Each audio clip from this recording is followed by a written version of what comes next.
Hi students, we are discussing about the spectroscopic technique in chemistry. So today our lecture number is 34. Today we will discuss about the infrared spectroscopy.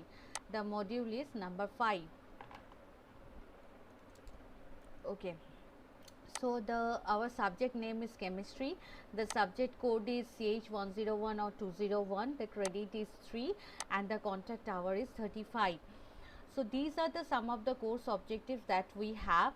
Actually the concepts developed in this course will aid in quantification of several concepts in chemistry that have been introduced at your 10+2 level in the schools. Technology is being increasingly based on the electronic, atomic and molecular level modifications. These are the some of the course outcome that we have for the chemistry course. So after finishing this course you can describe the fundamental properties of atoms and molecules and atomic structure and the periodicity of the elements. You can also apply the fundamental concept of thermodynamics in different engineering applications. You can apply the knowledge of your water quality parameters, the corrosion control knowledge and the polymers to different industries. You can determine the structure of the organic molecules using different spectroscopic technique, and at last you can evaluate the theoretical and practical aspects relating to the transfer of the production of the chemical products at the industrial scale. So these are the some of the course outcome that we have. Yeah, this is the so this is the objective of the class, today's class. So the objective of today's class is the IR spectroscopy. We will discuss about the IR spectroscopy, the principle of the IR spectroscopy, the fingerprint, what do you mean by fingerprint region, what is the application of the IR spectroscopy, all this we will discuss. Okay. Yeah, this is a recapitulation. Whatever we have discussed so far for the spectroscopic technique, that is we have discussed in the previous classes, that is UV visible spectroscopy, the principle of this UV visible spectroscopy, the chromophore, how you can define the chromophore, what are the examples of chromophore. If we have in our molecule, if we have the chromophore, what will be the feature of the UV visible spectroscopy, all this we have discussed. And also the application, what will be the application of this UV visible spectroscopy, how we can use this UV visible spectroscopy, that also we have discussed. Okay. Yeah, so today this is our today's topic, that is infrared spectroscopy. Now IR spectroscopy or infrared spectroscopy is the study of interaction between the infrared radiation and the matter. Infrared radiation refers broadly to that part of the electromagnetic spectrum between visible and the microwave region. So this is some of the region I have given, that is the gamma ray, this is X-ray, then we have the UV region, visible region, next we have the infrared and the microwave region. Okay, so infrared region is generally up to this 200 micrometer, 1 micrometer to 200 micrometer. So this region, this is the region of the infrared infrared spectroscopy. Okay, at this region we are getting the spectrum. Okay, this is the IR spectrum of ethanol. So they actually we have spectrometer, IR spectrometer, where we have to give the sample.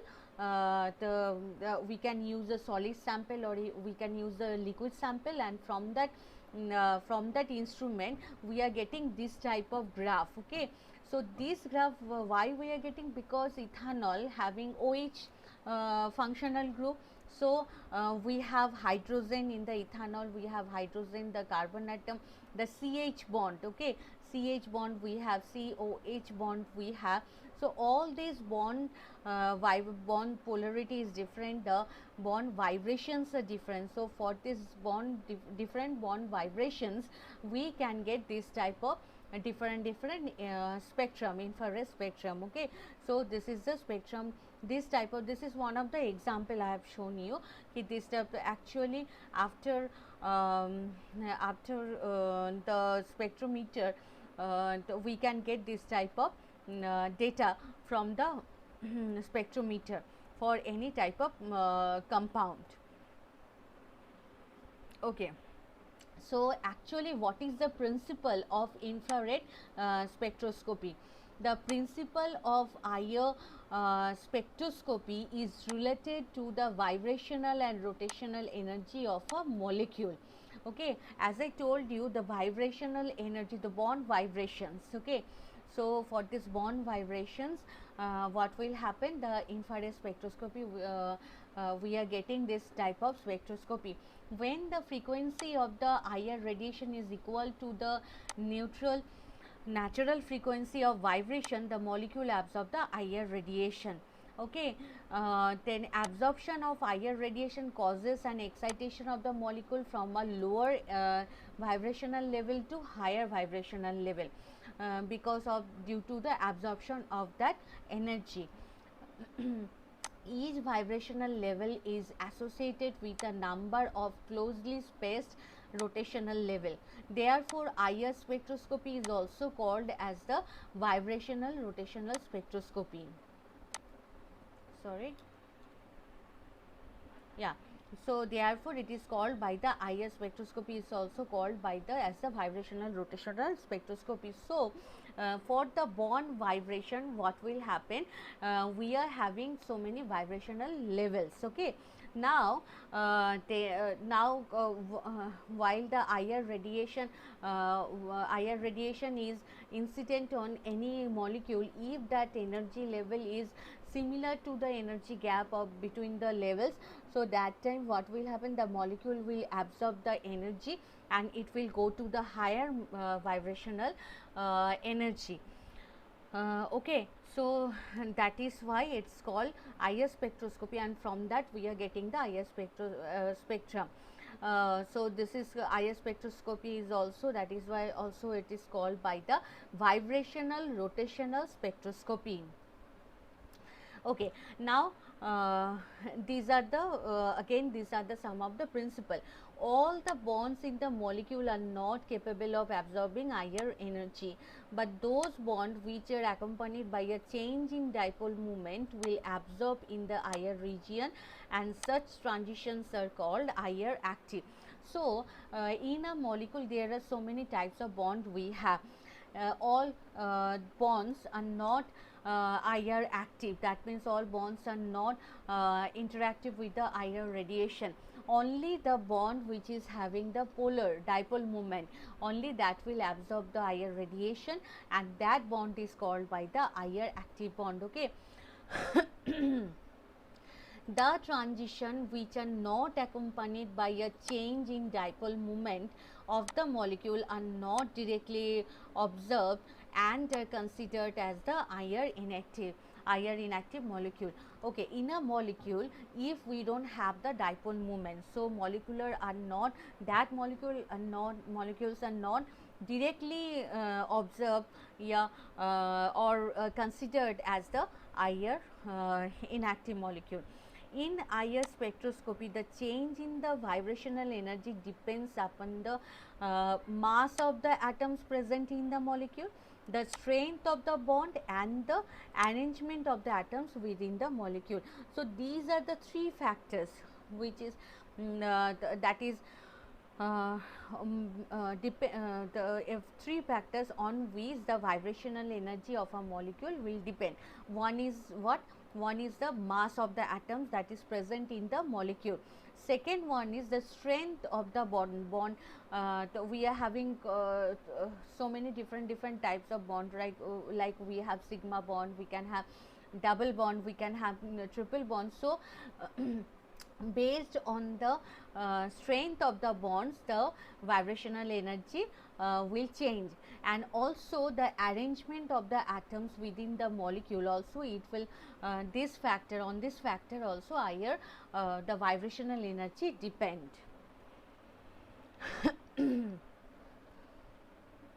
Okay.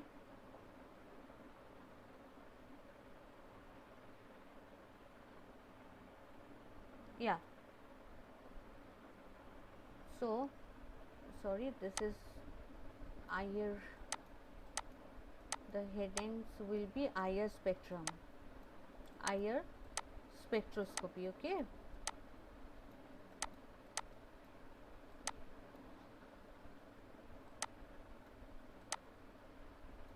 We should have here higher spectroscopy. Yeah. So we are discussing about the IR spectroscopy.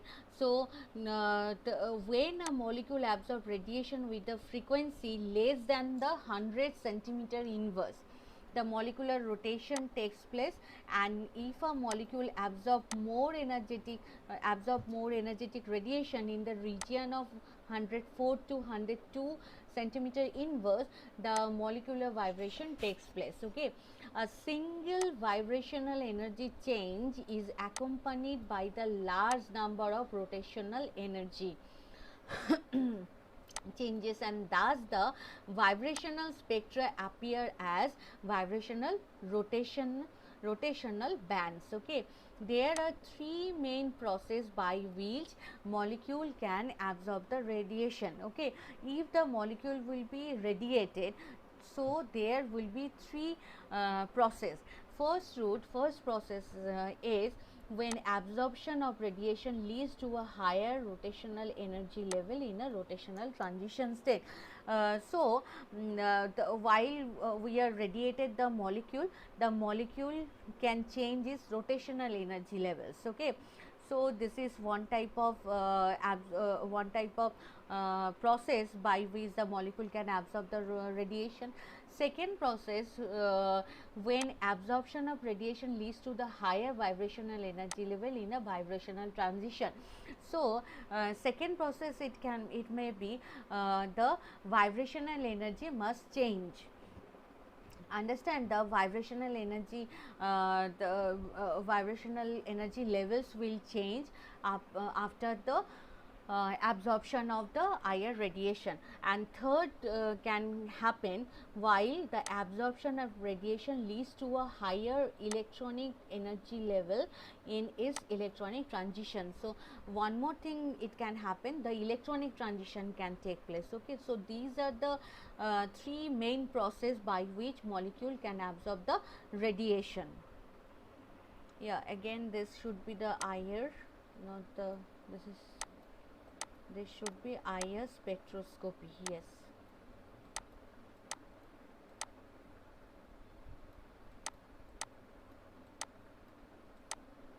IR spectroscopy.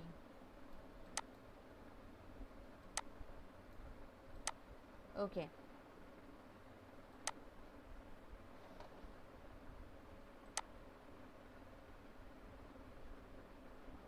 Yeah. So these are the some of the energy levels, vibrational energy levels I have seen here, I have shown here, that is these are the ground vibrational energy levels, and these are the some excited vibrational energy levels. Okay, so and these are the rotational energy levels, and these are the vibrational energy levels, and this is called the electronic energy levels. Okay, so depend on the radiation, depend on the energy, the rotational the energy levels can be changed, the vibrational energy can be changed, or the electronic transition can take place. Understand? So these are the three main process by which the absorption of the energy will take place, and also the transition will take place. Okay. Yeah. So fingerprint region, that is very important. From this portion you can have this type of question like what do you mean by fingerprint region, what is the uh, what is the importance of fingerprint region, how the fingerprint region is related to the functional groups, and what is the importance of knowing the fingerprint region. So these are the some of the questions that you may have in your exam from this portion. So when a molecule absorb radiation with a frequency less than 100 centimeter, the molecule the rotation can take place, as I told you, and the absorb more energy radiation in the region of 104 to 102 centimeter, then the vibrational energy levels will be changed. A single vibrational energy will be changed, and also there will be a electronic transition.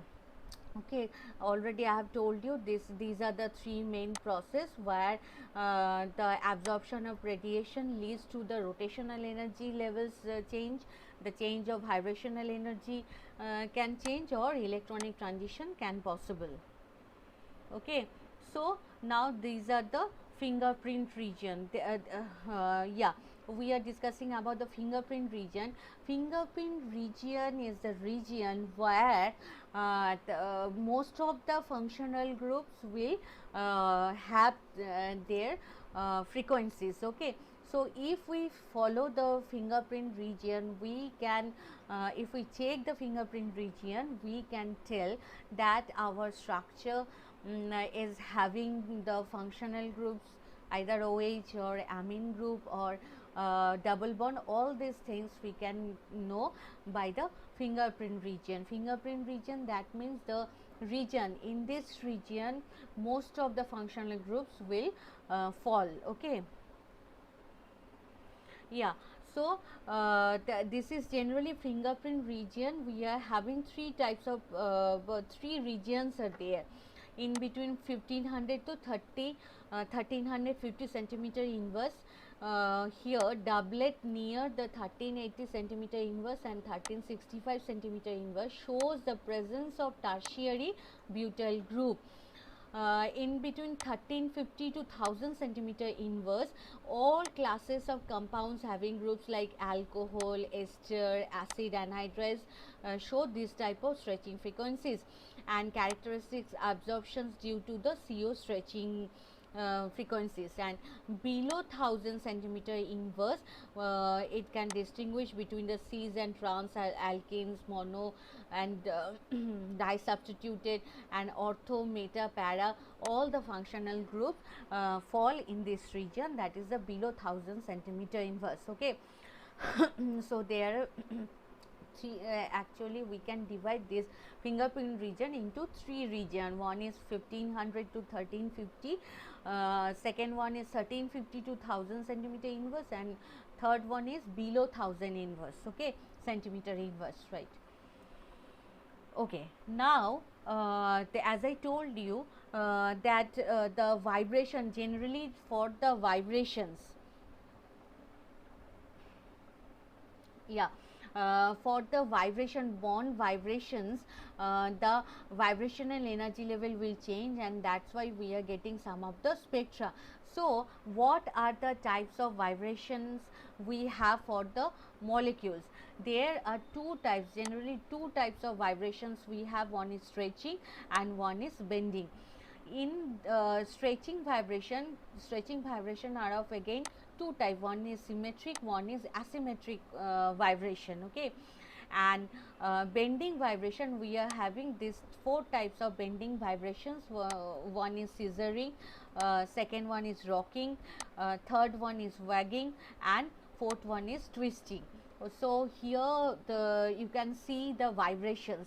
This is the like this. If we are having, this is the central atom, and it is bonded with two atoms. Okay, so if the bond vibration is like this towards the outside, so this is symmetric stretching vibration. Both outside atoms move away from the center. Yes, symmetric bending, like if the two atoms here they are coming to each other, so that is called by symmetric bending vibration in a plane. that is this is called scissoring bending vibration. Okay. Next, if one atom will move towards the anti-clockwise and one atom will move towards the clockwise, so this is called twisting. Okay, so one atom will move anti-clockwise and other atom will move clockwise. So this is called twisting. This vibration is called twisting, like this. The vibration will be like this. Okay. Next, this is the asymmetric stretching. You can see one bond will be contracting and one bond will be expanding. So this is called the asymmetric stretching. Here this asymmetric bending, that is rocking, one bond one atom, the movement of the both atoms are same position, that is clockwise, either clockwise or anti-clockwise. So this is this bending is called by the rocking bending. And while the this type of asymmetric bending, while the atom will move like this, these both atoms are moving like this, so this is called the wagging. Okay, so these are the some of the types of bending and symmetric stretching and asymmetric stretching we have, and there are 4 types of bending vibrations we have. So for this we have the vibrational energy levels of the molecules. Okay. Now application. So what is the application of IR spectroscopy? Why we are discussing this IR spectroscopy? How we can apply this spectroscopic technique? So these are the some of the applications we have, that is identification of an organic compound. As I told you earlier that by using this spectroscopic technique we can know what are the functional groups are there. Okay, by checking the fingerprint region, by checking the spectrum, what are the frequencies, so we can, and also we have the reference value, and by the by tally we can know what are the functional groups we have in our molecule. We can identify of an organic compound can be established from the fingerprint region by comparing the sample spectrum with the known spectrum of the compound, that is the reference. The spectrum, this is the reference is given, that is the spectrum of N-hexanol. Okay, the N-hexanol is given, this is the spectrum. Okay, next we can sorry, this should be the application of the IR. So this should be the heading, should be like this, application. Yes. Okay, so next application we have, this is the quantification. Yeah, this is the qualitative determination of the functional groups. What are the functional groups are present? That is a qualitative way. In qualitative way we can determine by the IR group. Okay, IR spectroscopic technique. The presence or absence of absorption bands help in predicting the presence of certain functional groups. Here certain functional groups I have given, that is cyanide, C triple bond C, C double bond C, C double bond N, this is the benzene ring, this is the ketone functional group, C bond O, C bond N, O bond H, that is the alcohol, O bond H, this is the carboxylic acid group. So you can see the 2 bond frequencies are the frequencies wave numbers are different. Okay, so for the alcohol, the OH bond, the wave number is 3650 to 3200 centimeter inverse. In this region they are falling, but for carboxylic group it is just the difference, that 3300 to 2500. So in this region they are falling. Next, this is the NH bond frequency, this is the CH bond frequency. Okay, so these are the some of the, if we know the wave numbers, or if we know the if we see the fingerprint region, from that we can know ki what are the functional groups we have. We can have an idea, qualitative idea, that what are the functional groups are present. Sorry, again this is the IR spectroscopic technique. Okay, so distinction between two types of hydrogen bonding. Yes, so there are so many molecules and so many different types of hydrogen, intermolecular hydrogen bond, intramolecular hydrogen bond. So different types of hydrogen bonds we have. From the IR spectroscopy, also we can distinguish which type of hydrogen bond is this. Next, we can also analyze the molecule quantitatively. Okay, it can be done by measuring the intensity of the absorption band. Yes, if we measure the intensity, how much intense the absorption band, that from that value we can have an idea ki what are the, how much is the functional group present. Now, study of chemical reaction, also how the chemical reaction is going on. So, what are the mechanism, that also we can know by the IR spectroscopic technique. And study of ketoenol tautomerism, also ketoenol tautomerism, how it will proceed, what are the intermediate substrate that we are getting.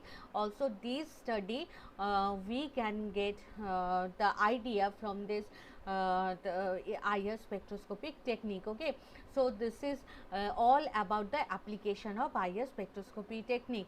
So this is for the today's topic. Now how much you have got the IR spectroscopy, the concept of the IR spectroscopy technique? For that I have given one question: what are the types of vibrations that we have for the molecules? So for that you have 10-second time, just memorize whatever I have discussed and you can get the answer.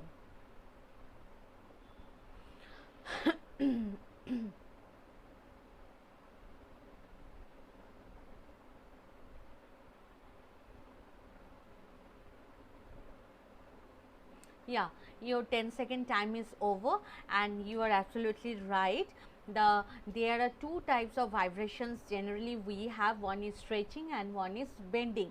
Stretching vibration again are of two types. One is symmetric stretching, one is asymmetric stretching.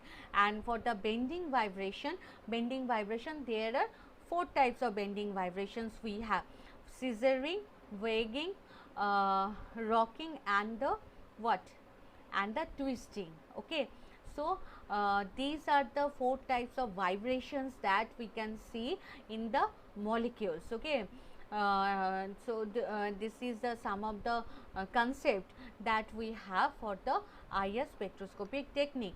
So from this portion you can have this type of question like, what is the significance of fingerprint region? Okay, how we can determine the functional groups from the IR spectroscopic technique. What are the applications of IR spectroscopic technique? Okay, next from this portion, this what is the theory behind this IR spectroscopic technique? How the if the molecule will get the IR radiation, what is the fate of that molecule, what will happen, how this IR spectroscopy is created, how we can get this IR spectroscopy. So these are the some of the questions that we can have from this portion, from this chapter. So this is a recapitulation. So we have discussed about the IR, the principle we have seen, the fingerprint region we have discussed, and also we have seen the application also. Okay, so these are the topics we have discussed. Next day we will discuss about the NMR spectroscopic technique. Okay, So you have to follow the classes regularly, and this chapter is to some extent difficult and also conceptual. That's why you have to read the whatever study material I have given you, read the study material, go through the study material, follow the classes, and you can get easily you can the answer of the assignment. So do the assignment, then submit it in time. Okay, so thank you students, and see you in the next class.